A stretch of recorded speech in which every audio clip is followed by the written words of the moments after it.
ইতিমধ্যেই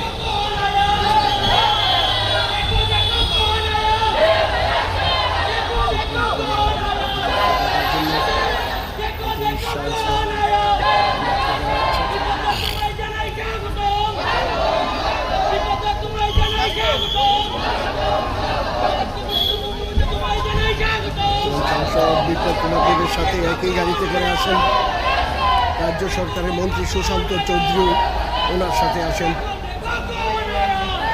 তারই চিত্র সরাসরি দেখছেন আপনারা। এই দেখতে পাচ্ছেন কর্মীরা বিভিন্ন উদ্দীপনার মধ্যে দিয়ে সাংসদ বিপ্লব কুমার দেবকে মহাবিদ্যা শ্রী শ্রী ললিতা ত্রিপুরা সুন্দরী মাইকে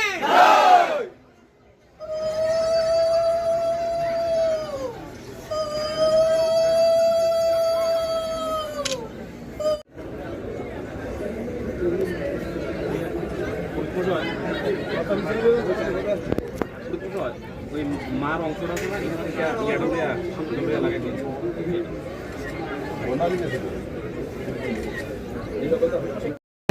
হয়েছে বিজেপি সরকার গঠন করেছে, মানুষ উপরে বিভিন্ন ধরনের কমিশনের উপরে বিভিন্ন ধরনের চাপ দিয়ে এরকম বিভিন্ন মন্তব্য করছে বিরোধী দলনেতা যিনি আছেন জিতেন চৌধুরী। আজকের দিনে আর এই মন্দিরে বসে আর কোনো নাম পেয়ে